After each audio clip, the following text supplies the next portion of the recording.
We are welcome to this very special seminar, which happens to be the curtain raiser for our series of seminars for the year 2026.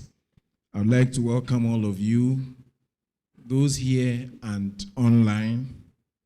We would like to apologize for the technical hitch for which the start of the program had to delay. We have as our chairman someone who is a principal research scientist in this institute. He's a chemical engineer, a materials engineer specializing in sustainable construction materials, innovative, smart materials for concrete and concrete durability. His research focuses on sustainable construction materials, and here he explores alternative binders for sustainable construction in Ghana. 2, cement and concrete, where he analyzes the chemical composition, spectroscopy, and hydration behavior. Then, number 3, pozzolanic materials, where he investigates calcined clay and waste marble addition for ecological benefits. He had his secondary education at the Opokuware School, from where he entered the Kwame Nkrumah University of Cape Coast Kwame Nkrumah University of Science and Technology. To read chemical engineering from 1999 to 2003. He had his national service in this institute, continued with MPhil materials engineering from 2006 to 2009, then PhD in materials engineering at the same university from 2011 to 2015. He has had virtually all his working life in this institute. Distinguished ladies and gentlemen, the immediate past deputy director is our chairman for today, and he is Engineer Professor Mark Bediako. Shall we please welcome him as he chairs? So, as they say, audience are chairman, your audience. Another round of applause for him. Probably I will use the stage.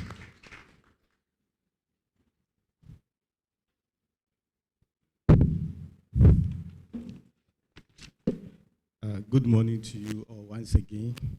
And let me take the opportunity to also acknowledge the presence of many big men here. Our director is not with us, but the deputy director is here. Professor William Akar is here. Professor Francis Afuka is also here. We have our head of administration who is also joining. So they are all gracing this occasion with their honorable faces. So let's acknowledge their presence here too. It's a beautiful thing that we are trying to do. KNUST has been a long time rivals with us, but we want to change the narrative. Instead of being rivals, we are trying to collaborate with each other. And so I'm happy to say that Dr. Martinson Natia Ado is with us here. He's one of the strong people we are collaborating with from the materials engineering point of view. So, Doc, you are welcome. Yes. He is gradually becoming the face of cement science and engineering in the Department of Materials Engineering, which is lacking for many years. And we hope that we will be stronger there. In the future, as we have started our graduate school, we expect that we can have a strong collaboration and make strong impact for Africa. Yes. So I will say that thank you very much, and as I've greeted we all welcome to this seminar, Reinventing Academic Writing Beyond the Publish or Perish Model. So academic writing today sits at a crossroads. On one hand, it remains a backbone of knowledge creation and dissemination. On the other hand, it is increasingly shaped by metrics. And rankings and productivity pressures that often determines career more than ideas themselves. And we all know that the phrase publish or perish has become so normalized that we really pause to question what it is doing to how and why we write. So today's seminar invites us to do exactly that, to pause, reflect, and rethink. And so it is therefore a pleasure to introduce Professor Luca Valentini, who brings a thoughtful and critical perspective to the conversation. Let me share some ideas on how we met. Prof. Luca has been more or less like a brother. We have our term, I call him bro. He also called me bro. And so we first met in Spain in a clay conference. He was presenting in a room. And so I was trying to figure out where I have to go. And I bumped into that room with this beautiful, handsome Italian standing there with a very nice accent for me, And so I was like, no, I have to listen to this Italian. And in fact, after the presentation, I saw that we share commonalities. So after his presentation, I said, can we have lunch together so that we can discuss issues? We had lunch in the city of Granada, and we discussed at length that, okay, this is what I'm doing in Ghana, and he's also told me what he's also doing in Italy. And so we took our friendship to another level. I invited him to Ghana. He also invited me to Italy. And from there, we have been altering some papers together. One of the good things I have learned about Prof. Luca is that irrespective of where you are coming from, be his brother or his mother or whatever, he is very fair. Sometimes I send him a paper and he will actually critique it to the best of his knowledge. It doesn't really matter whether you are close to him or whatever. Sometimes some people, where they sit depends on where they stand. If they are close to you, they throw fairness to the dustbin. And so you don't actually get a very good bite of what you are producing. But trust me, Prof. Luca is very fair. And if I write a paper and Prof. Luca is going to look at it, expect that I'm going to do extra work because it's going to put me into the spotlight. And I think that every researcher needs to get a Prof. Luca in his or her life so that you can actually pass through the rigorousness of research and become a better person. I've actually introduced my team. I have the idea of doing interdisciplinary kind of people coming together to work together. So I started getting a civil engineer, a materials engineer, and chemical engineer to work together. And then we join with geoscience people so that we can solve problems together. And so in the future, that is what we are looking at, whereby different fields of engineering can come together and then solve problems for the country. So in this seminar, we expect a critical examination of the limits of publish or perish model. I encourage us all to listen with openness, to reflect on our writing practices and institutional environment, and to engage actively in the discussion that follows. With that, please join me in welcoming our presenter for today, Prof. Luca Valentini. Thank you very much.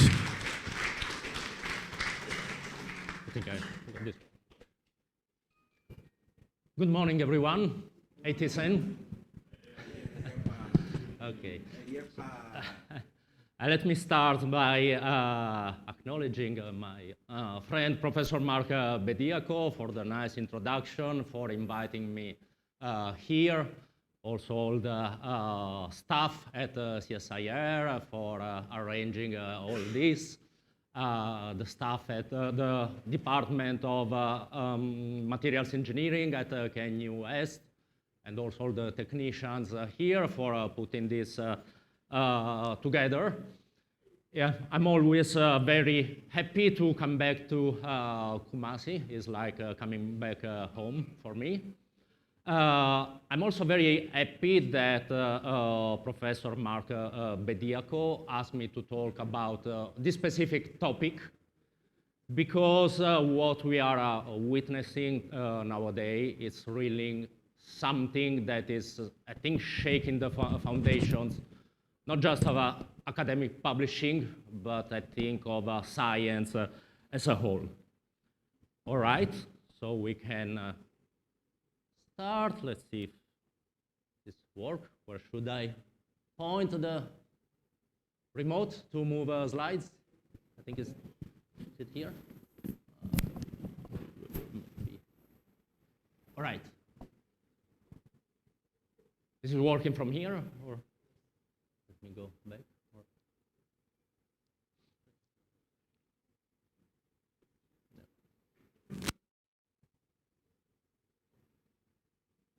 Yeah, the pointer is working. But yeah.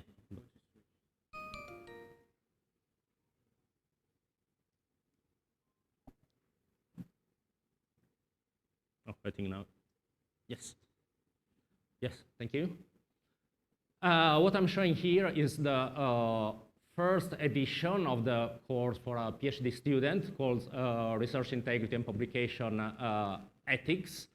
And I'm very happy that our university, the University of Padua, acknowledged my request to have this new course for PhD students. In fact, from this year, this will be compulsory, because I think one of the reasons why I'm investing quite a lot of not just my work time, but also my free time to look at these topics, is to give, especially the new generation of our researchers, the tools by which they can navigate through the world of academic publishing that has become so complicated now.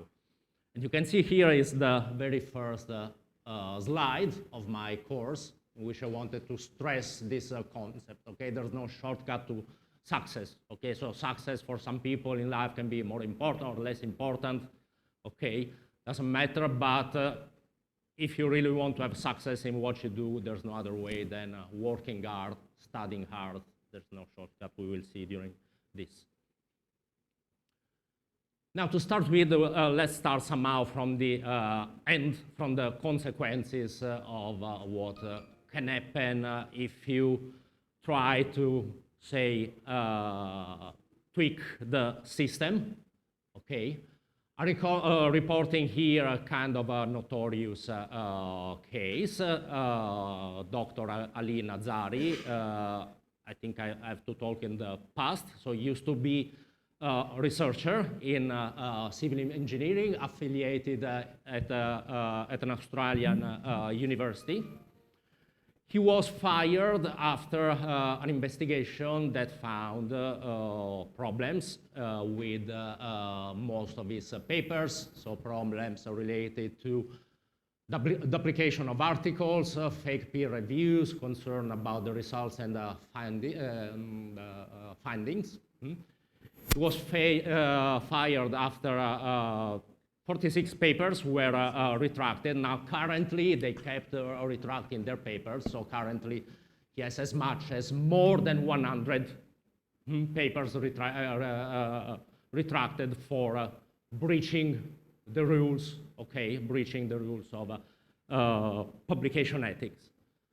But I think the most important concept here, you can see here, this is taken from an Australian journal. Okay, so he was the recipient of more than $1 million. I don't know if this is Australian dollars, doesn't matter, still a very big amount. Okay, so the Swiss Swinburne University, they declined to comment on whether this funding has been returned or not. So during this presentation, I really want to show you evidence to the fact that what we are witnessing is the biggest looting of public money, okay? We have witnessed in the world of science. Okay, so be aware of these things, be aware of what you're wishing for, because if you breach the system, you can end up spoiling your reputation and spoiling your whole career.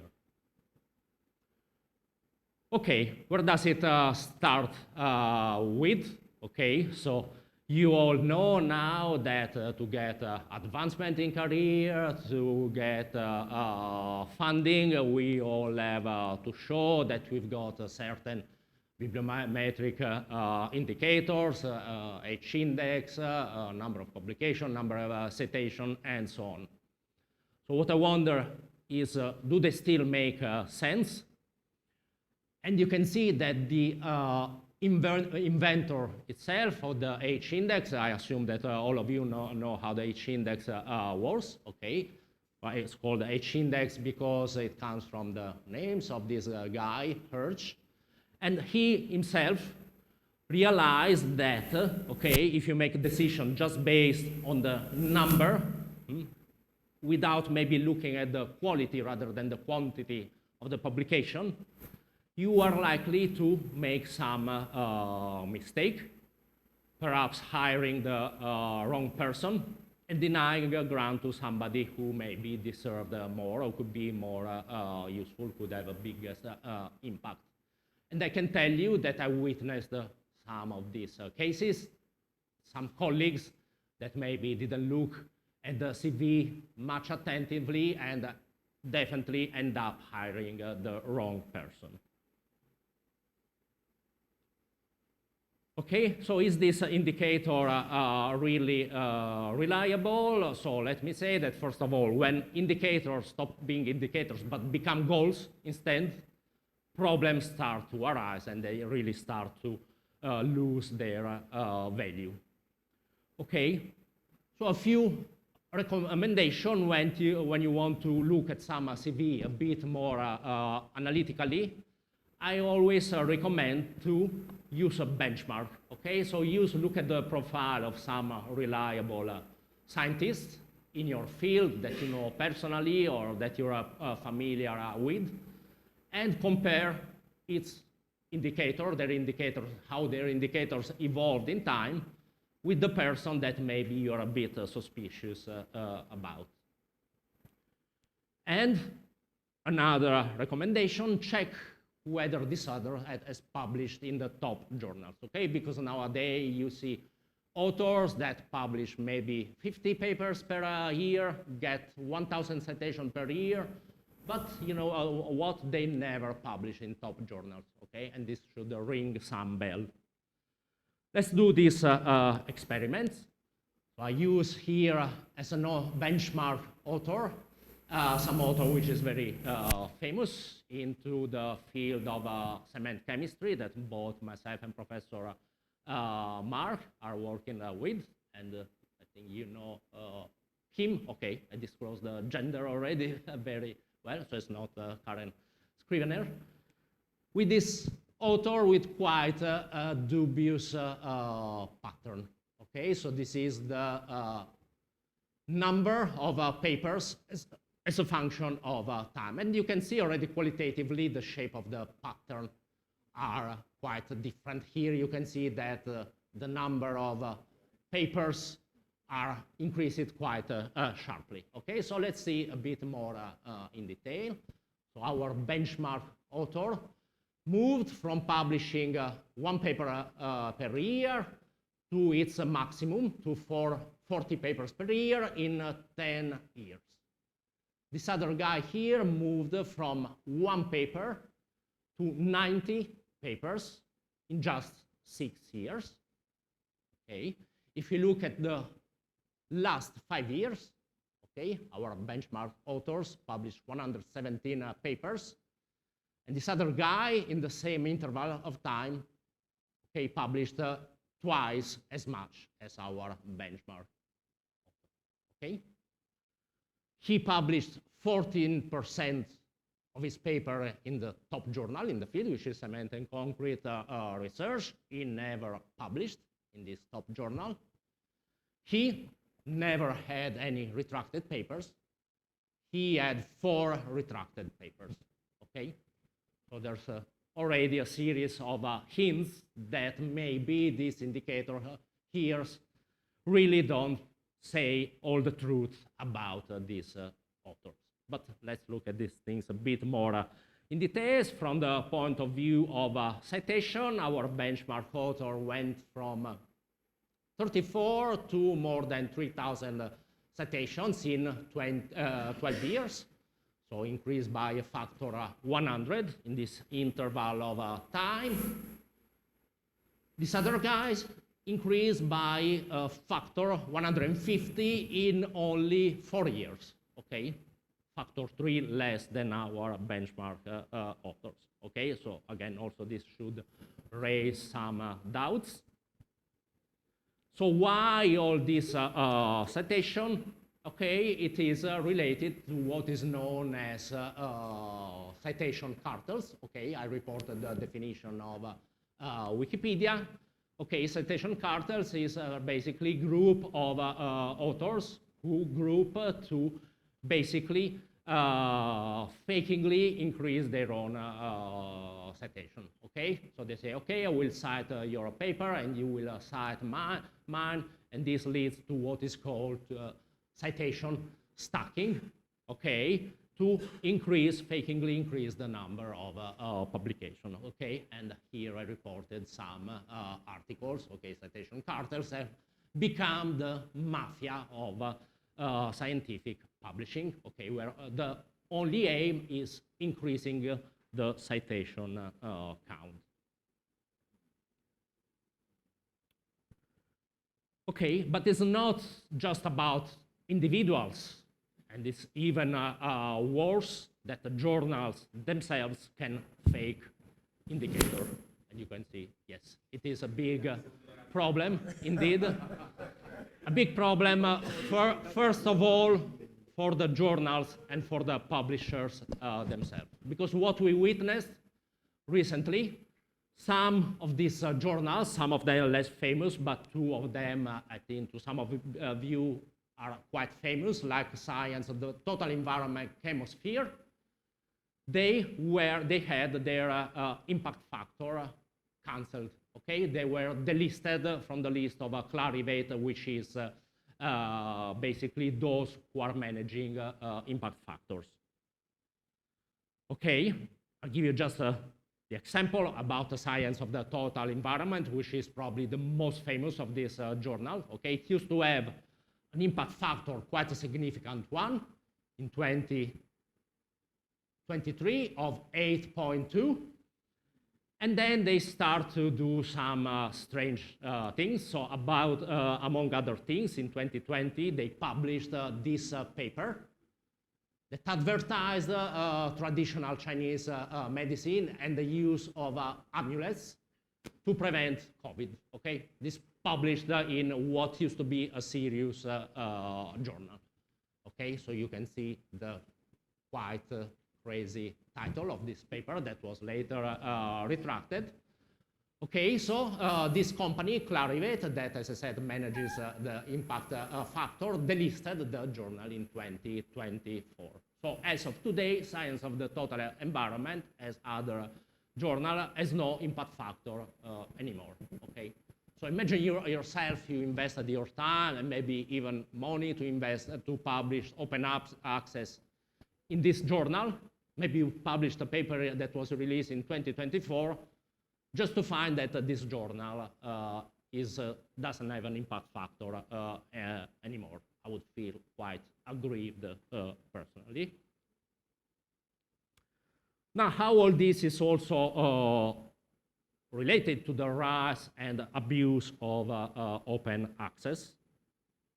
Say that President Trump would be quite happy about this slide. You can see that Greenland is already part of Northern America here.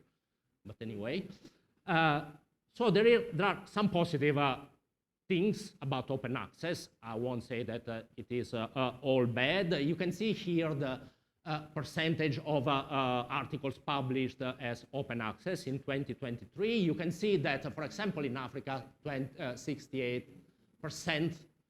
of all papers were published have open access because some of these journals may offer waivers to the researchers affiliated to university being in the so-called developing economies.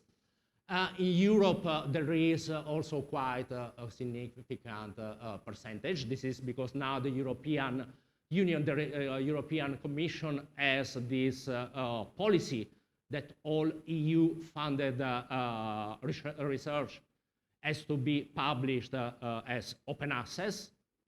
And this is already creating, I think, a few problems. Why? Because if you think about it, okay, at the end of the story, these publishers are being funded by taxpayers, because it's either university libraries paying the subscriptions, or publicly funded research to pay the open access. I've never seen a private company funding some research being interested in publishing papers. It's the contrary. Normally, companies prefer the research not to be published. Okay. So at the end of the story, we have this huge transfer of public expenditures toward the publishers. Okay, scientific publishers. And you look at how the revenues of these publishers coming from open access sharply increased in time. And it's not just MDPI. Let me see this. Nowadays, you say, okay, you publish MDPI, this is going to spoil reputation. It's not just MDPI, okay? MDPI is being used, I think, as a scapegoat, because really companies, publishers such as Elsevier and Springer are really copying what MDPI has done. As much as to the point that Springer Nature has recently released a new series called the Discover journals, having as much as 70 brand new open access journals. Now, do we really need more more journals? 70 new open access journals? I really think we need less journals, not more journals. We need less published papers. We need to publish better, not publish more. We need to publish less and better. Okay, and this is quite crazy because you might be familiar with some of the MDPI titles. They have this very concise title. And this Springer Discover series, they even copied their title. Okay, so we have Sensor in MDPI, and then now we've got Discover Sensor. We've got MDPI's Applied Science, and we've got Discovered Applied Science, and so on. Okay, they really took inspiration to what MDPI has been doing. And Elsevier also is doing something very similar. I've seen some of this paper published in this Discover journal. I can tell that the quality is very bad, but they don't care about the quality. They care about the article processing charges. And you know, this is still reasonably low, but in some of the journals now they ask as much as nearly 10,000 euros to publish one open access paper. I think this is totally nonsense. This is total craziness. And now, how you have seen some of this author managed to publish 90 papers in a year. Is this possible? It means publishing 2 papers per week. Basically, you can not do it in a year. Also, you have to rely on what are called paper mills. So what are paper mills? I also reported Wikipedia here page. You can look at it. So a paper mill is a business that publishes poor or fake journal papers. Okay, that seems somehow to resemble genuine papers. and they're also selling authorship, okay? Now, there is a research published in Nature that is suggesting that as much as 2% of the published research somehow is coming from this paper mill. Let me say that this is a gross, I'm sure this is a gross underestimation, probably by a factor 10. I would say that maybe something close to 20% is coming from this fake paper, from these paper mills. Now, let me tell you, you don't even need to dive into the dark web to find this advertisement. If you want, at the end of the presentation, I can show you Russian paper mills, but it's enough to go to visit some LinkedIn pages or some even public Facebook groups, and you find this kind of advertisements. You look at the code numbers, typically are Indian numbers, okay, with authorship for sale, okay? They even say acceptance times is 2-3 days, publication time, okay? You pay and you get published, okay? Same story here. Some try to, okay, look for people, hello researcher, okay, tell me your department and I will create a publication for you. If you look at some of these pages, they even have a list like, if you want to be first author, then you pay $500. You have to be, want to be second authors, you pay $400, and so on, okay? And, okay, they don't even prove shame. You can see they do this really under the light of the sun. Now, how do we distinguish, okay, so fake research from genuine research, okay? It's not that simple if you don't look at these things attentively, okay? And I've been really studying these things, and I developed some methods that, first of all, as I said, I try to provide these tools to the young researchers, because it happened to me as well that a collaborator of mine was approached from one of these people who promised to publish, to pay the open access fee if he added him as a co-author of a given paper, even though he didn't give any contribution to that paper. Now, one of the hallmarks is torture the phrases. I will show later what they are. Typically, if you spot that this paper, they cite quite a lot of already retracted papers, okay, this should also ring some bells. Self-citations, okay, if you see a lot of self-citation, because, you know, these people are not interested in making science, they're interested in increasing their bibliometric indicators, so this is another clue. Papier entries. I don't know if any of you is familiar with this website called Papier, but I will show you later as well. And weird phenomenon called Vickers course. I will also show you what this is about. Now, torture phrases, what are there? They are the result of automated translation or paraphrasing by AI software.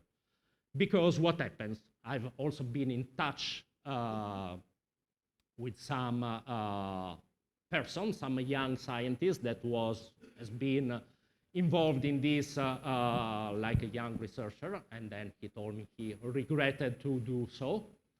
And he also was contacted by somebody who promised $1,000 if he just took some already published papers and just do some paraphrasing of the sentence. Maybe sometimes this is done by using AI software. So imagine some sentence contains the word heavy metal, okay?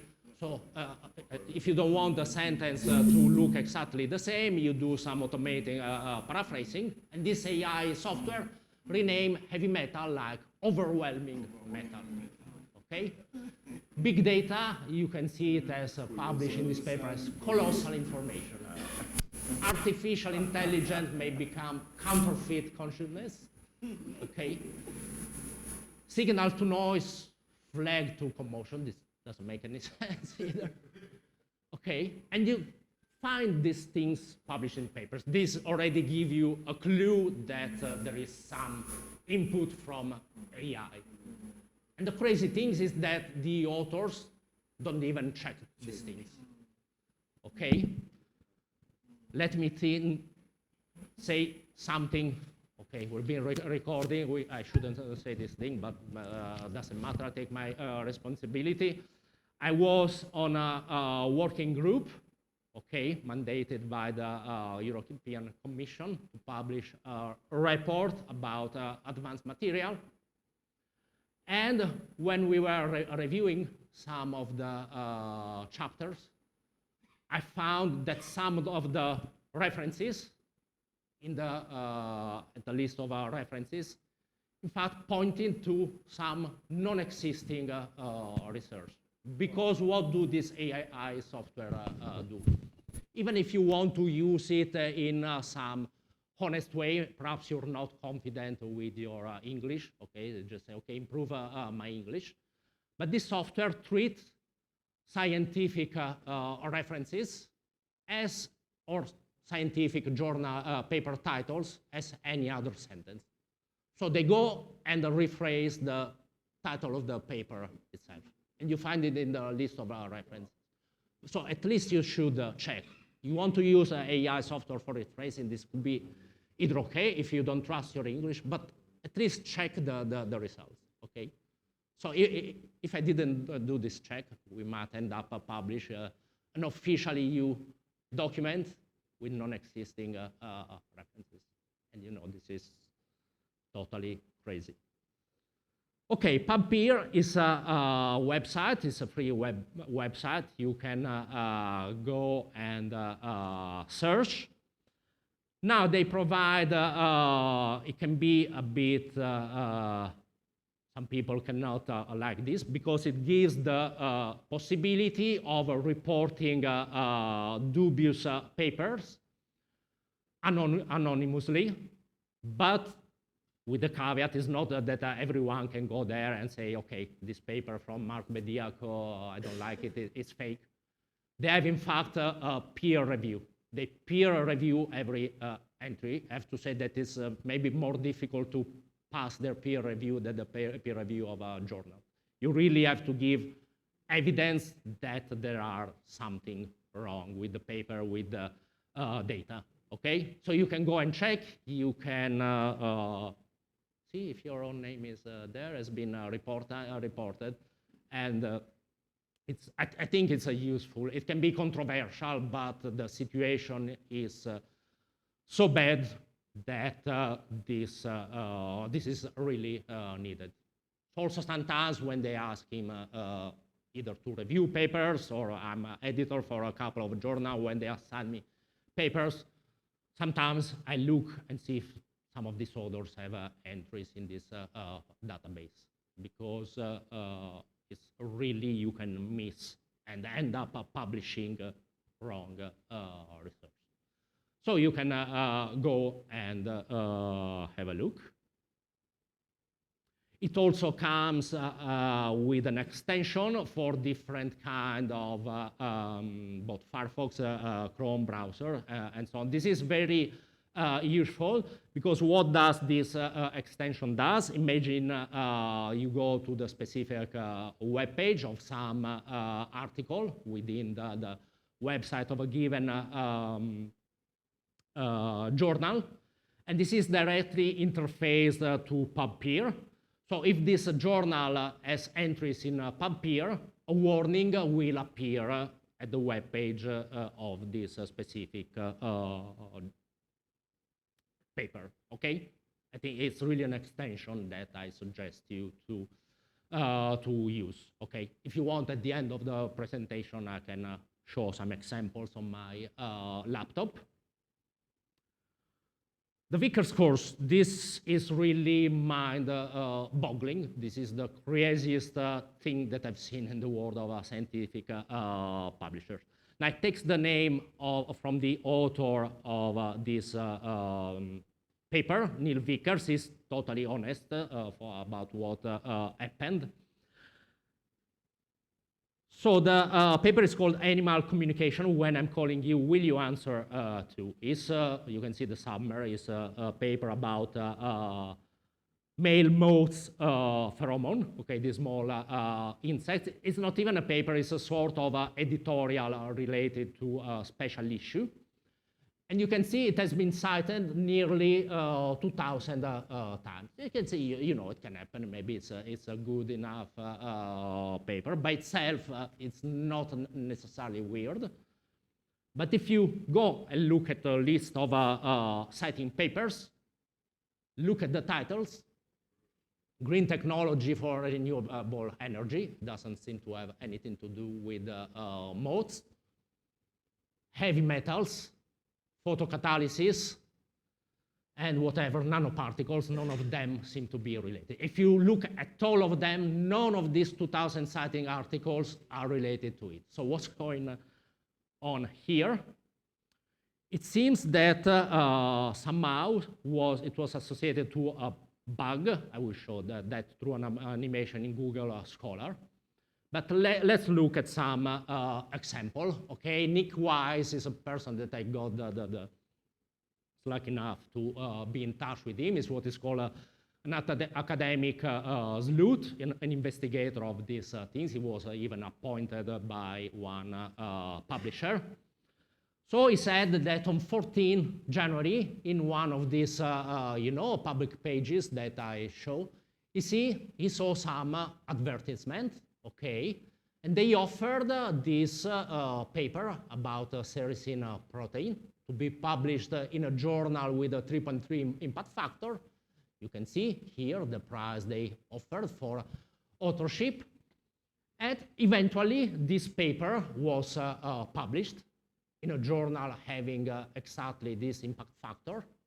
And you see what? They had a citation to Vickers. And if you look at the sentence is talking about sericin. Again, it doesn't have anything to do with moth pheromones. Now, if we can please, if you can click, or if you already opened this animation, okay, somebody understand what was going on, and this animation will show the trick. Okay. So imagine you have a list of DOIs that you want to add to your paper. So normally what you can do, you can paste in Google Scholar, and Google Scholar will provide the formatted references. Okay, so all you have to go is go and paste it to your paper.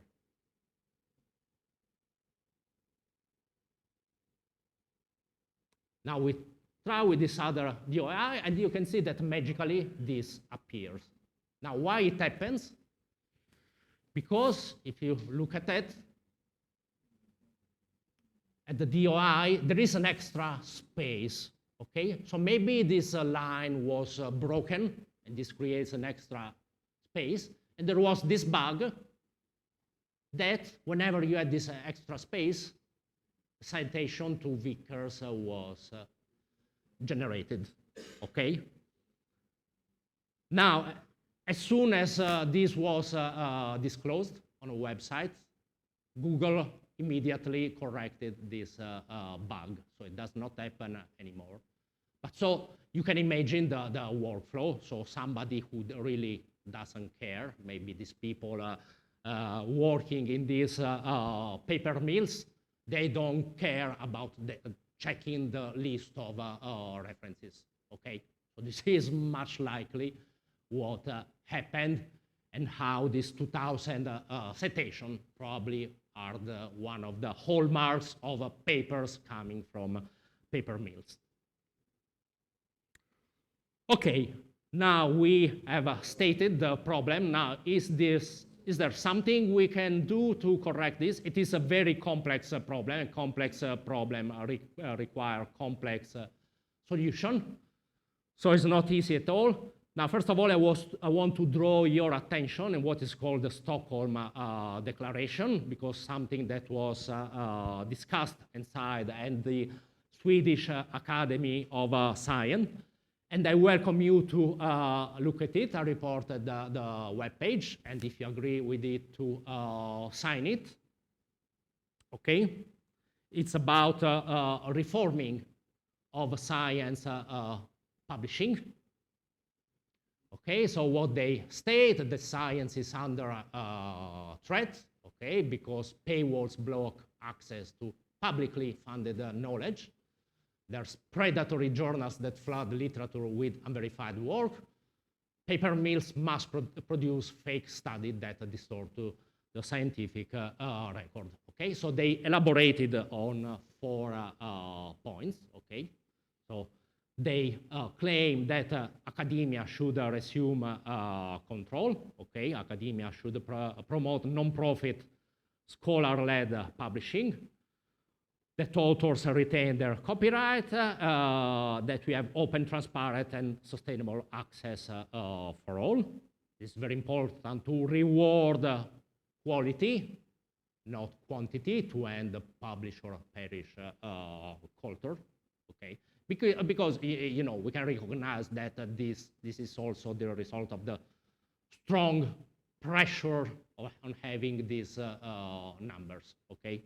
So some people may be prompt to, okay, as I said, go beyond the rules to obtain a position or a scholarship or whatever, okay? So we need some mechanism of independent fraud detection, and definitely we need to implement some legislation and policy, because the system has really collapsed nowadays. Some personal suggestions, some lessons that I learned based on my experience as an editor, and I have to say, I'm sorry to say, that a significant amount of this comes from the editor, which does not pay enough attention of what is published, okay? Of what the manuscript that they should handle and check, okay? They do not pass fair review processes.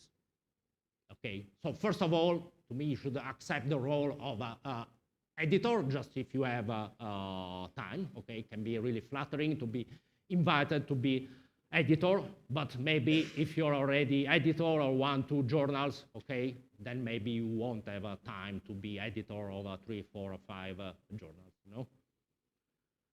Editors should definitely always preliminarily assess and carefully read the manuscript before sending up, before inviting reviewers. Okay, editors hold a huge responsibility.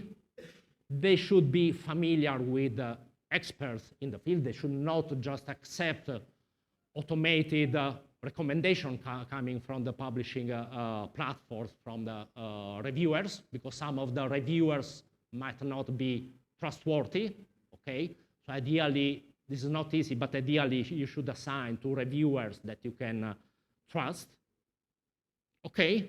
And in general, be responsible, because being an editor should be your priority, okay? If you accept the role, it's not a joke.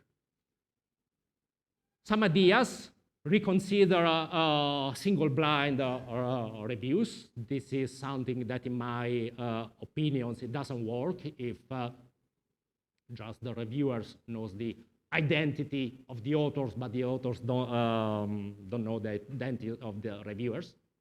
In my opinion, again, this can be controversial, but the identity of the reviewers should also be published along with the manuscript, okay? So that they will take their responsibility. Some journals are starting to publish review reports, again, along with the papers. I think that this is a virtuous action. And to me, the name of the handling editor should always be published along with the manuscript, okay? Because then if your name gets directly associated with some fake paper, then next time maybe you will be more carefully at reading the paper as an editor, okay? Because you want the fame of being an editor, but then you don't want to work, you don't want the workload. Okay, some final take-home messages. Okay, it's really a difficult road to become a tenured academic. So once you are there, don't waste your opportunity to make a difference, make an impact in society, okay? As academics, we're definitely not here to fool around. We have a huge responsibility towards society. Respect taxpayers, because as I said, okay, this is a huge investment of public money. So eventually, most of our stipends are paid by taxpayers, and also most of the published academic research. Okay, it's okay to state problems, but also we want to find a solution. So we don't just want to complain, but let's try to find a solution. Be a leader by example. If you want your PhD students, your postdocs to respect these rules, you should be the first to be honest when publishing science. I think that definitely your reputation has nothing to do with your H-index. At the end of the story, people appreciate you because of how you work, how you do things, how do you behave with them. And so really don't pay much attention to these numbers. They really don't say much about people.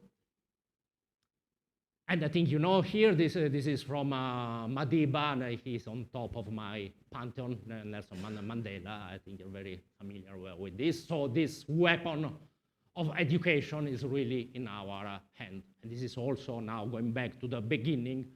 I'm really happy to provide this yearly course on publication ethics to PhD students, because I think it's just by educating that we can solve this kind of problems.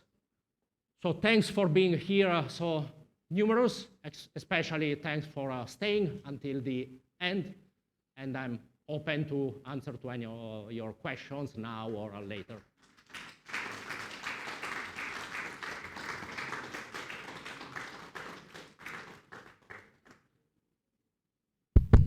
Thank you, Prof. Luca. I don't need to summarize anything, and it is time for questions and answers. So we will take 3 at a time. If you have any question, you can actually raise your hand. I'll come with the mic, and then you ask your question.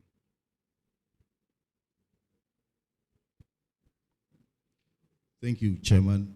Thank you, Prof. Luca, for a very good diagnosis of the problem that we have. It's really an enormous problem. And I'm happy that at least you profess some ways to tackle the problem. I wanted us to go to a particular slide. Unfortunately, you didn't number your slides, so I don't know. But yeah, you're right. the one that has 4 thematic areas, that's, yes, it's just close to.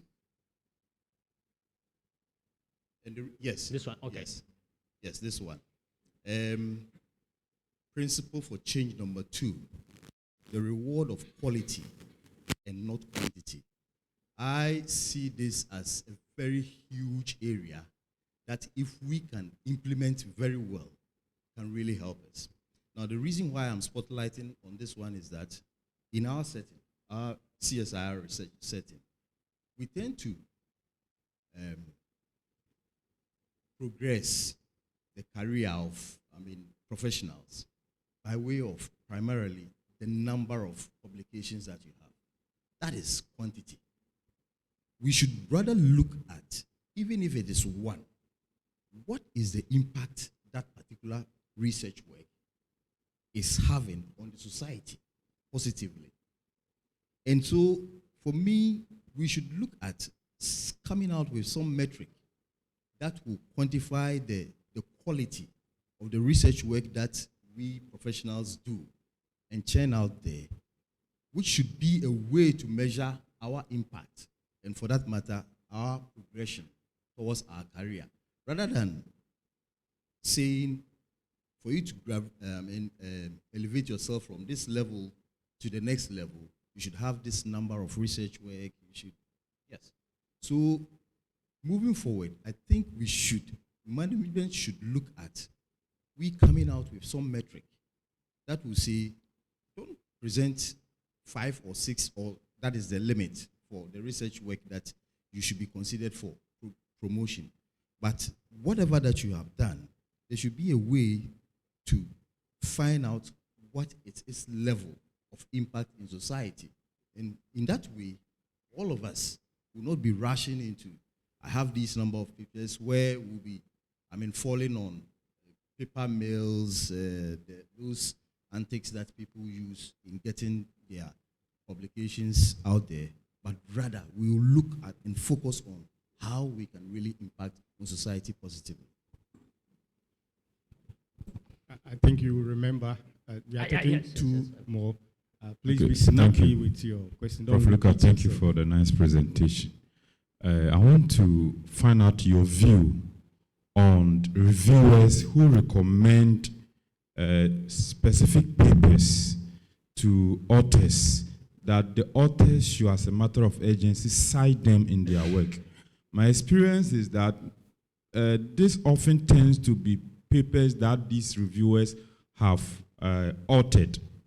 As I speak, I have a paper that the review report has come, and the first comment is that they've made a suggestion. This is the DOI, and the way he puts it, it gives a clue that he is the author. But unfortunately, you don't know their details. And so what is your advice? What's your view on it? And what's your advice to us, like I find myself in? If I choose not to cite it, what will be the consequence? And is it ethical?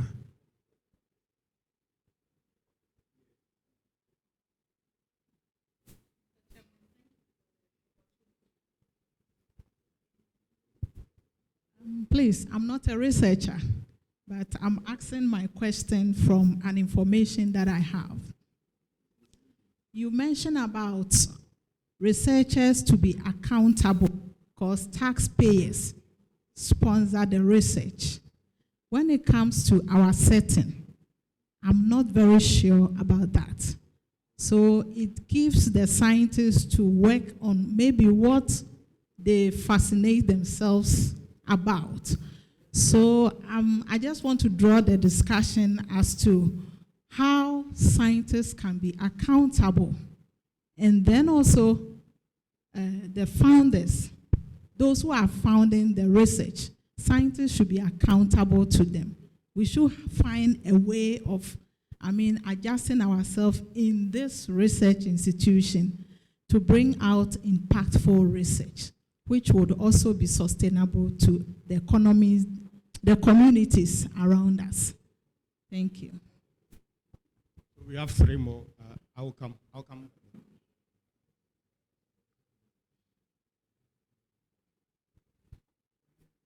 Can I? Okay, is it on? Okay, thanks. All the 3 are extremely interesting, important, to the point questions. Going to the topic of quality versus quantity, it's absolutely necessary to have this transition. I'm not saying myself that this is easy, because also judging quality, there could be problems with conflict of interest, maybe depends on who is judging. So first, if we don't have ethics, personal ethics, without that we cannot do anything. And accountability, again, it's important that if we really have an ideal, we're also ready to pay the consequences. Now, We have this in Italian university, the Ministry of Education has sponsored this strictly quantitative kind of rankings that we have in the department, to the point that they are literally forcing us to publish in so-called Q1 papers, and they try to explain to the people in charge, say, at least the impact factor many of the times does not have much to do with reputation, because things like science of the total environment can happen. And I tell them, I publish in papers that I deem to be reputable, independent on the being cured. I'm ready to pay the consequence to get less funding, rather than contributing to faking the system. I think that one way of understanding whether a journal is really reputable, look at the editorial board. So journals with reputable editors are typically very reputable and with a real review process. So it's not easy, but I invite you to discuss this with your peers, with the policy maker. It is really important to get out from this just blindly quantitative approach. The second question, did I respond to your question? The second question is, is one that I'm asked a lot, especially from young researchers. Okay, they might feel they don't have the authority to reply, no, I'm not going to insert these references because they are afraid they will reject the paper. Again, I never accepted to do this, and I was ready to have my paper rejected and published elsewhere. But at the same time, whenever this happened to me, I immediately contacted the editor and then for the editor, see, this is probably this guy here, because maybe they recommend 5 papers, and 4 out of the 5 papers I have a given author, so they believe you are silly that you don't realize from who it is coming from. And each time the editor understood my point and say, okay, we're maybe not going to the paper again to this reviewer or so. So I never experienced any problem.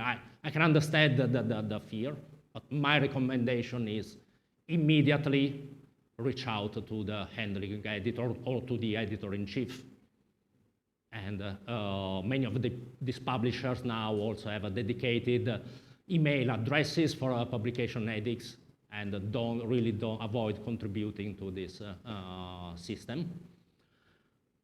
And the third one, yes, accountability is a word that I'm really affectionate to. It is really important that obviously that doesn't mean that we should stop publishing theoretical of basic research. This is not the point. Basic research, of course, is very important.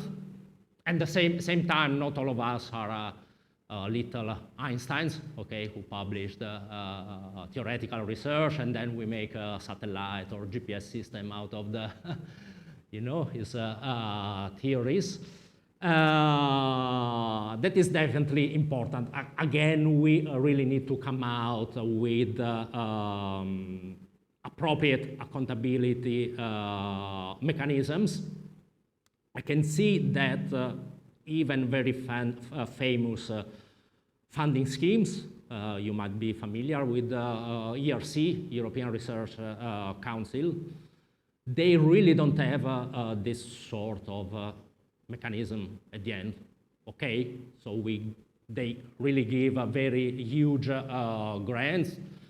As long as you write in your reports, okay, so we did what we said we would do, but there is not really a real check of what you have produced how you say what you produce, does this can have an impact on society? So I think we really need these accountability mechanisms, but again, this is something that requires discussion, liaising with policymakers, something not so easy, but absolutely needed. We really need discussions about this. Okay, thank you very much.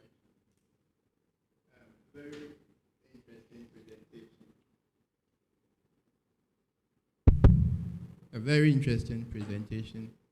I think some of this issue with predatory journals and all those has been with us for a very long time. And so CSIR, for instance, at some point came up with a list of journals which they considered predatory, and people raised issues with it. Now, our system is that if you send a paper for promotion, the paper will have to go under, even though it's a published paper, but the assessor will have to review the paper again to find out if the quality of the published paper is good or not. I think the problem has been difficult because we're trying to find solutions to this predatory journal system. So it is something we've been fighting with. Quantity, quality. You've mentioned that quality very, very difficult to assess. What metrics are we using here? How many quality papers are we going to say is equivalent to this number of quantity papers? Very, very difficult. So RSA, if we can think of something and then maybe present, I think that would be very, very interesting. I know of what we called accelerated promotion. The last time I inquired, I was told that if you've generated $5 million, that is when you qualify for accelerated. So it's like waiving or whatever, but you've generated 5 million. So there again is the metrics which we're going to use to say that this one paper is more valuable than the 10 papers, 12 papers, 14 papers we require. So very, very difficult. You mentioned, Lucas, about high impact journals. My question then is, what is a high impact journal? You also mentioned that some of these journals, they fake the metrics anyway. You send a paper to a journal, they've accepted the paper, but they tell you, cite some papers from our journal because you want to publish with us. The idea is to increase the impact factor. So you have to cite some papers from our journal before we publish it. You send, just like my colleague was saying, a reviewer will tell you to cite some specific paper for the person to get increases metric. So what then is a high impact factor? We are aware that open access journals, for instance, get more citations than subscription-based. Subscription-based, mostly that's what I do because I don't have money to publish in subscription-based whatever. So obviously, if I publish with an open access journal, he will get more citations than what I do. So what then?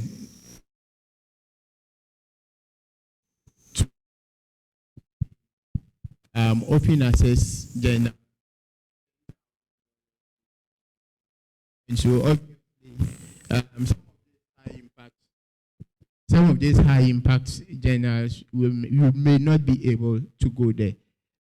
There again, the locality or the kind of research you are doing, you send it to some of these high impact journal and they are not interested because it doesn't fit in the environment. The editor or whatever is not even aware. And you can talk of so many crops here, for instance. A friend at Sken University told me that they find it very difficult to publish because he's doing a Ghanaian language tree, right? So where do you do this and then send it to a high impact journal, right? So I disagreed when you said that there is less journals. We needed less journals because I thought in our part of the world, we needed more journals where we would get it easier to present our papers for publication. So these are 20 issues which we need to look at. Thank you for now. These are loaded questions, so we will allow Prof. Luca to respond to it. And then, mind you, we are online, so sometimes some of the things that we may touch on should be things that we have thought about. Not all things need to be mentioned here in-house.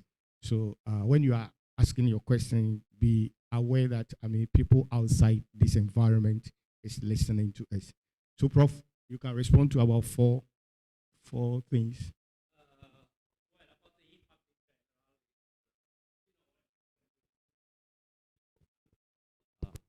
Journals.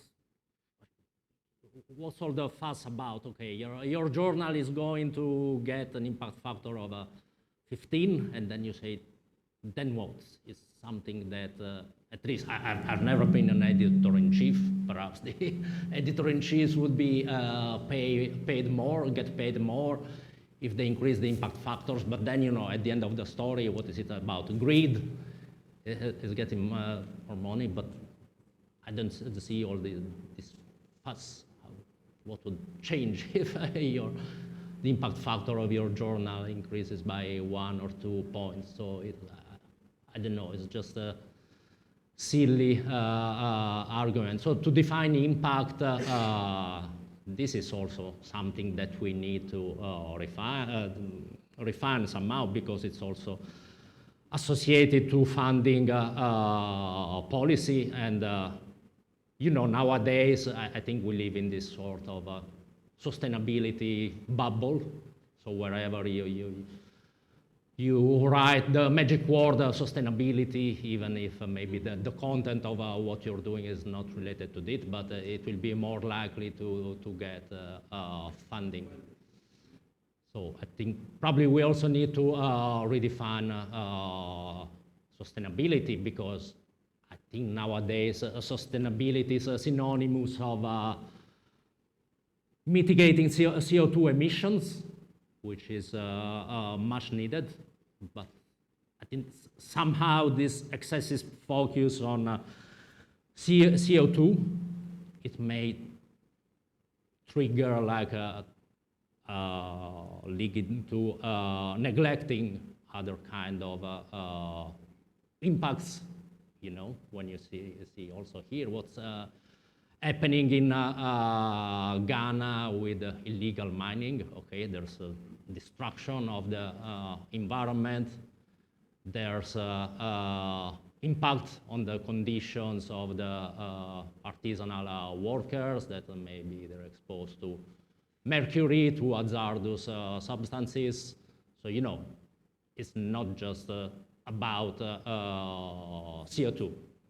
It's about depletion of our resources. Oversimplification always leads to problems at the end of the story. And the other things about journals. You're right. There are nowadays some journals that are specifically focused on Africa, for example. I don't even, maybe even the Nature Family as something like that. Of course, this is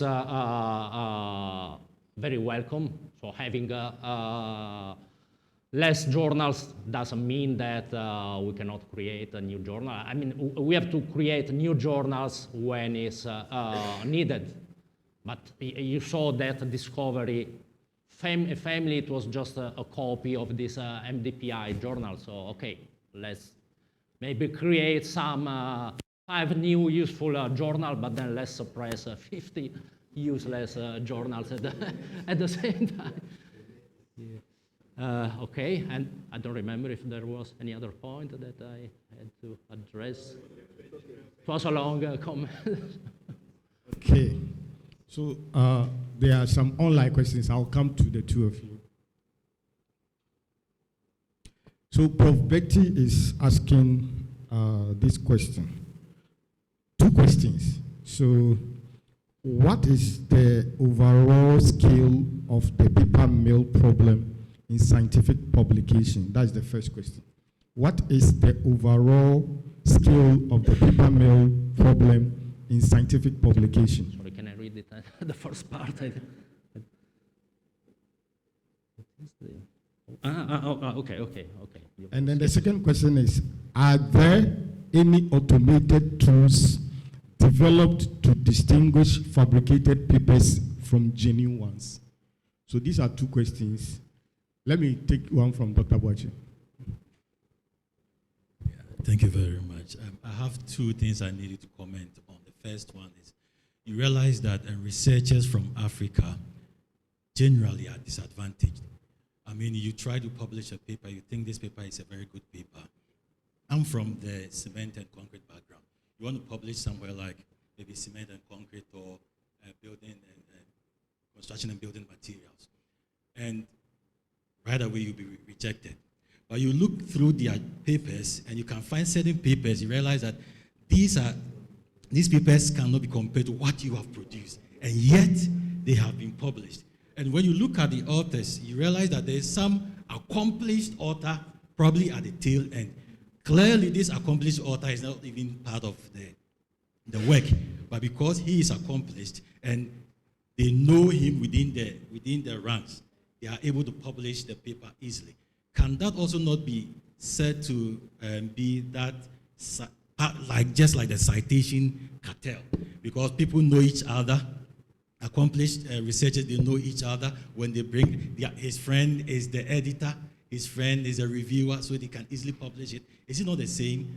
Because if I have friends and they have published in the area I have published, I want to publish, I don't see anything wrong with citing their work, even though I'm also helping them to move on in the number of their citations. Genuinely, their work is also contributing to what I am doing. In that case, is there anything wrong with that? Is it still citation cartel? And the first one I mentioned, is it okay for you to call an accomplished author or researcher to join your paper so that it can be published in certain journals? Is it fine, or do you think there's something wrong with that? So we take the last one. Doc, be brief. Right, just be brief without repeating. My question I wanted to explore your thought about is the politics. Because when Science of the Total Environment was downgraded, immediately a severe profit margin dropped between 38%, over 38%. The second point is, during the COVID pandemic, we all know those that funded the the COVID vaccines versus other alternative scientific knowledge at that time. And people who issued that those COVID vaccines that have been put there have not gone through rigorous scientific scrutiny, were downgraded. So to me, my question I wanted to find out, in all this thing, what is the politics?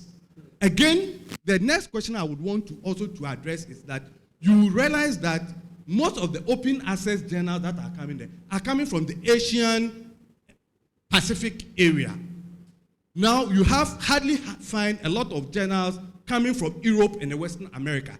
Is it a new form of elite capture or the neo-colonialist politics, or we now have the trade economic war? Is it also the trade in academic politics? I think it's well made. You can respond.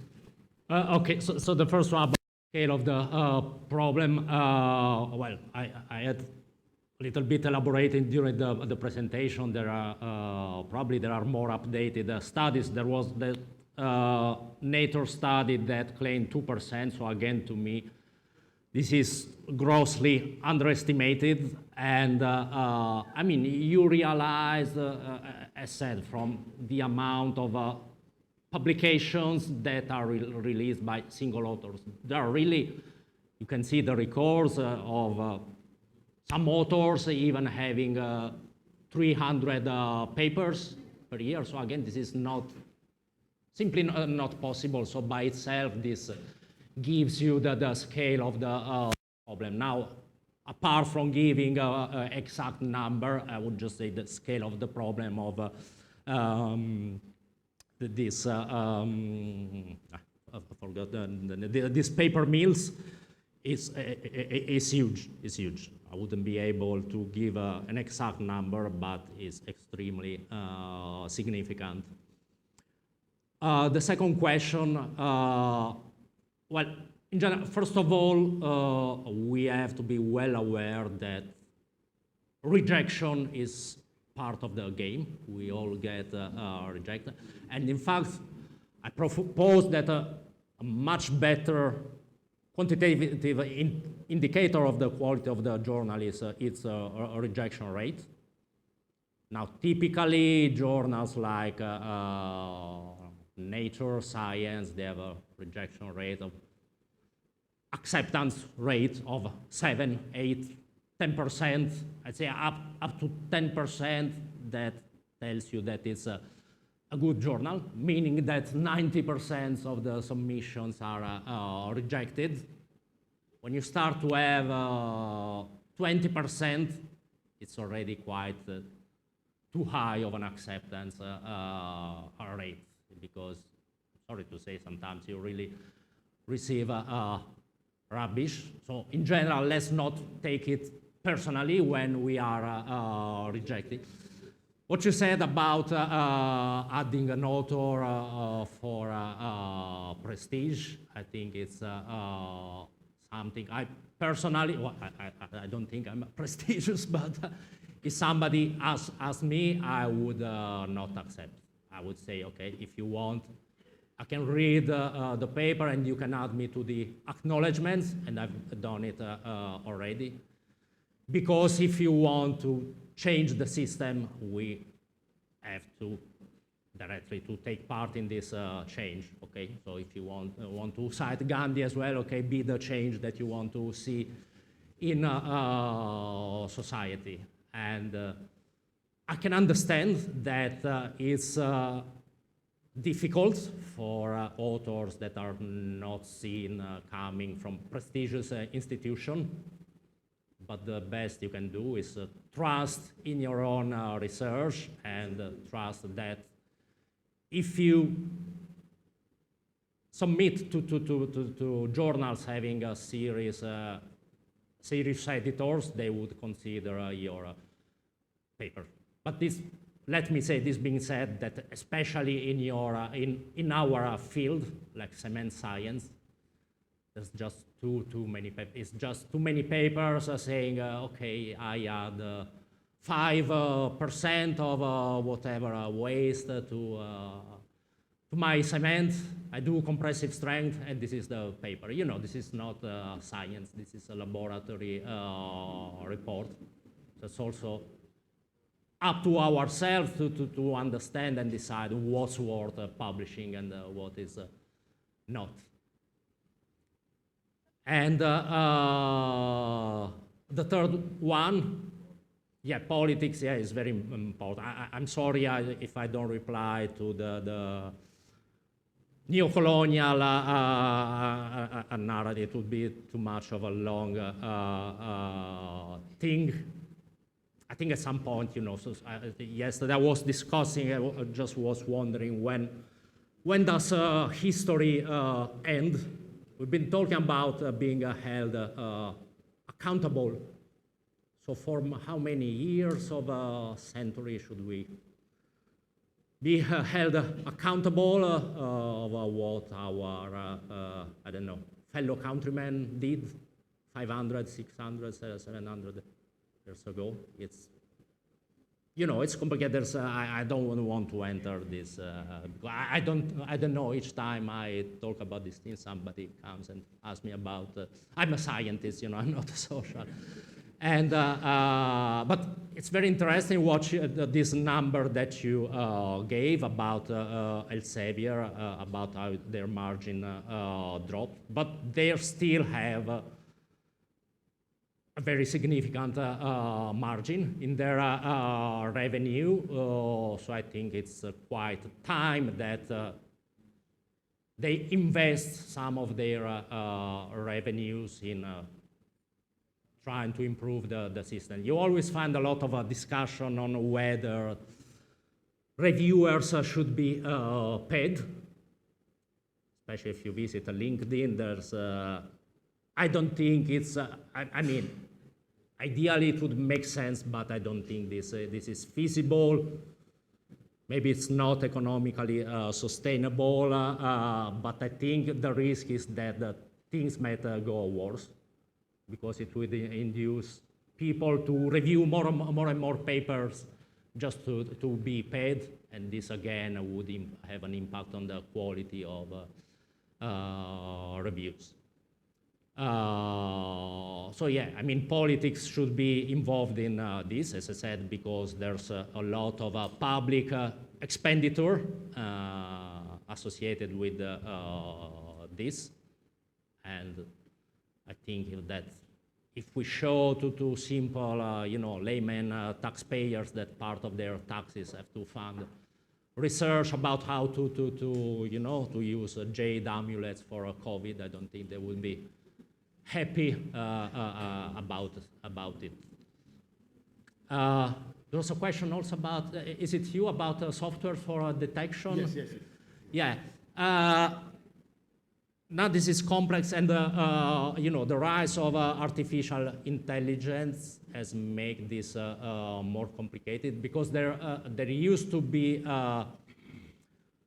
software that could automatically detect plagiarism, and in fact there were some university. I've been in a committee for a PhD exam in Belgium.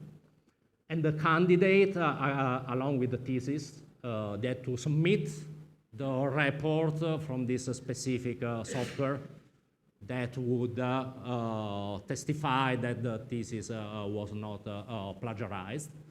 But now, with the advent of AI, some of this software also became obsolete. So I think there are some automatic detection tool, but the extent to which they are reliable, I think, again, as a reviewer, as an editor, you have to seriously go through to the paper, and sometimes it's enough to look at images. Sometimes you see some XRD patterns that are so obviously hand-drawn that you really say, I can show you a few examples, how this can pass, they pass the review, they pass the editorial, and you know, there was a case of a paper published that they clearly also, in the introduction, they included, you know, like the response of, you know, some chat GPT. And the introduction started with, certainly, this is a possible introduction to this topic. Okay. They just copied and pasted the full reply from ChatGPT, and nobody realized. It has been there. It was an Elsevier journal for 6-7 months before it was retracted. Let's get, okay, right. Thank you, Prof. Chair. Please, from the first scenario you gave, I can deduce from it that if researchers fake publication ethics, they can be sanctioned. For example, they can have the paper retracted. So if I cannot, you also said that one of the problems that we are facing is the fact that you can have some journals also trying to fake impact factor. So my question now is, in relation to the 4 principles that you have outlined here, principles for change, particularly for principle 4, legislation and policy, what is there to put the journals on check? Is there something they can also face sanctions as to when they fake the metrics or the impact factor? Nice question. Okay, thank you, Prof. Luca. And let me say, I'm relatively new in publishing. So I'm a new dog, and already I've learned new tricks from the old dogs, for want of a better word. So when you were beginning your presentation, you said you were teaching a course, I think in publishing or something, research, integrity and all. So I want to know, what is your target group? Is your course for the new dogs? And the old dogs, they're already, set in their ways. Is it for them, or is the course for me, or is it for us? Thank you. That's my question.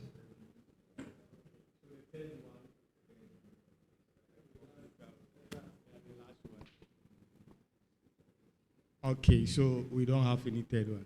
So, Prof, you can respond. So first question, perhaps I can reply with one example from the Chinese government. I think the Chinese are always very smart. So for years, they have been incentivizing publication, like paying authors of publication. Now, when they realized of all these retractions, and the numbers say that, I'm sorry, the numbers say that the country with the highest percentage of retraction is China. But now the Chinese government starting to penalize those institutions having retracted papers. So they are cutting the fundings in proportion to the number of retracted papers. I think this could be an example of a good kind of policy. To hit the publishers directly, of course, is not as easy because, of course, there are private companies. But yeah, I think we should now move to seriously disincentivizing doing this thing. So this is one possible example. The second question is, it was conceived especially for newcomers, but the reason is because I think they are our future leaders, okay, our future, I don't know, rectors, directors, and they can make a change. But this being said, I think there's still too many of the senior scientists are either not aware of the problem or they minimize the problem. They even deny, because many times I even write directly to editors-in-chief, and I do this with my signing myself with my name and surname, like spotting some papers and showing them these data are evidently fake. But many times they do nothing or can take very, very long investigation. So I think we should definitely prevent this to happen, and I think the best way is training. Now another, if you want a fun fact, I showed the first slide of this presentation. I think you understand, I always try not to take, also, when talking about serious things, having some joke, just to make the atmosphere a bit lighter. Now, the second slide I wrote, this course is useless. And the reason why I wrote is because it's called, Research Integrity and Publication Ethics. And what I told them is that it's not a course about ethics, because I'm nobody, I'm a science, I'm nobody, I'm not here to teach ethics to other people. I told them this is a very, very practical and pragmatic course. I want to teach you how to detect this problem, because these things can be done inadvertently. not deny this. Some of the young researchers cannot be aware of these things and end up being in these citation cartels. So it's really important that they know this instrument, they know PubPeer or these things for them to navigate, okay? So this is the reason why I'm targeting especially PhD students and young researchers. But I received a lot of emails from senior, also professors at the University of Padua asking me, okay, can also the PhD students from our course attend this course? They realize the importance of this. But I think there's still not enough awareness of this huge problem.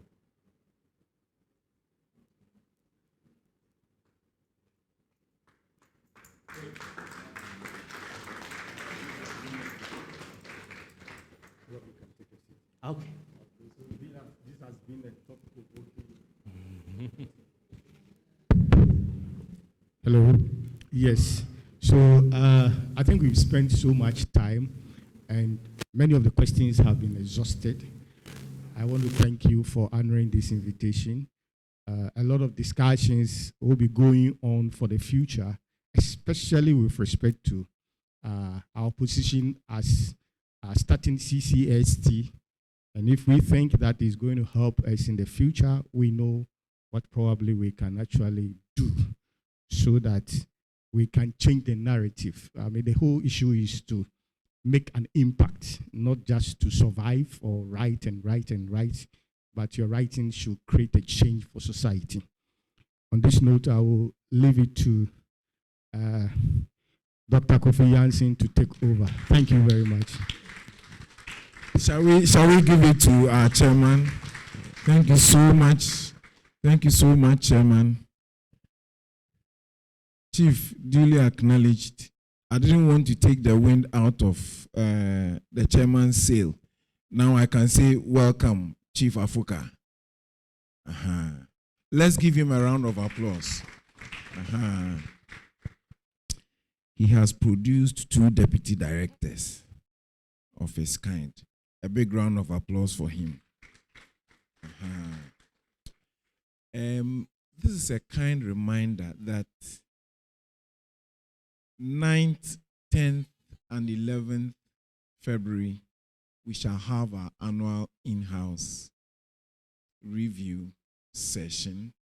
Let's all prepare. The templates have been posted, and the audience we expect would be the principal technical officers upwards. So principal technical officers, chief technical officers, assistant research scientists, and so on. So let's be here on time. Let's prepare well. All divisions are supposed to do mock presentations to help themselves prepare for this work. And so whilst thanking you for coming, I would like to invite so for you are here, so definitely you share the closing prayer. Engineer Doctor, Reverend Engineer Dr. Kobe.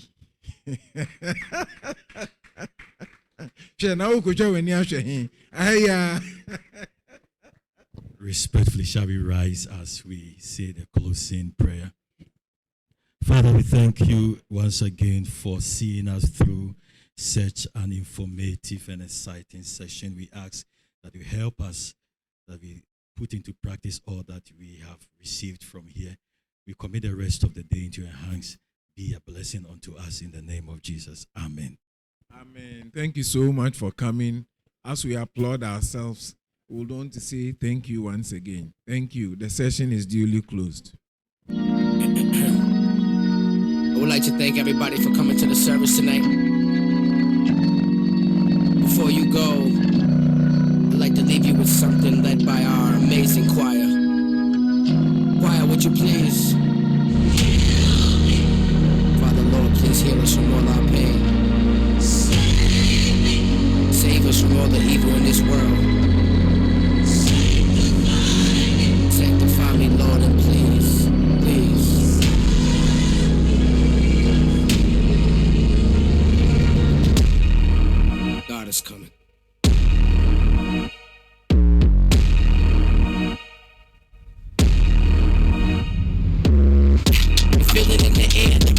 coming near.